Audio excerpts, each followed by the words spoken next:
guys, good morning or good afternoon wherever you are right now. So for today, I just want to show you what I got from yesterday. So we went to one of the Arabic shop here in Texas. So finally, I found the Dubai chocolate, the pistachio Dubai chocolate. So let's gonna try kung masarap siya. Ah, look at that. First time ko to. Late na ako sa trend, but why not? So let's try.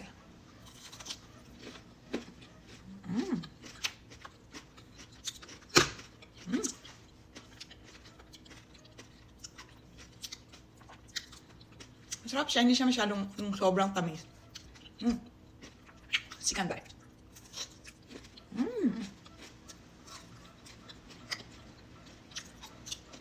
No wonder kung bakit ito nagtitrend. Kasi masarap talaga siya. For me, 10 out of 10. But not only this, we got also some sweets. So we had this pistachio, and well, I tried this yesterday already, and super I like it. This is dates and pistachio, I think.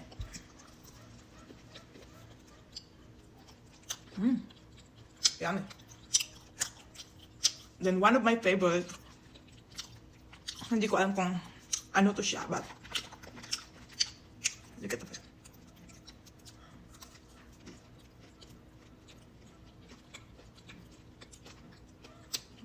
It's really good. And this is the chocolate. Tapos may coating siya na parang siyang marshmallow. Asawa ko yung pumili nito. Let's try the small one.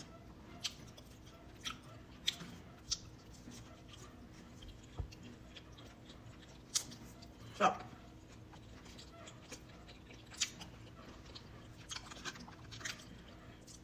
Yum. Ang sarap nito. Super.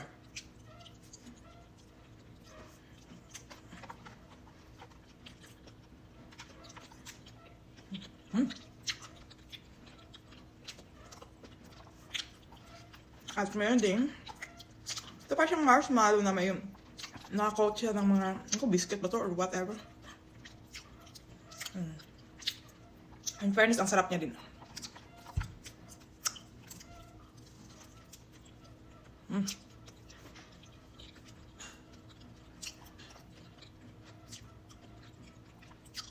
Panalo.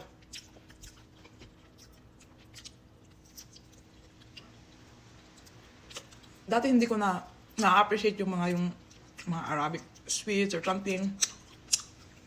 But sa tagal ko sa Qatar, nagustuhan ko na din siya. Ang gusto ko sa mga sweets nila ay hindi sobrang matamis. Look at that. Sarap.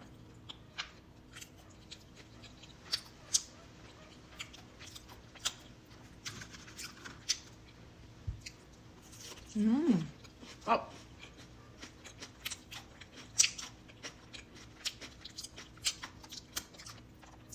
Lasang uulit pa.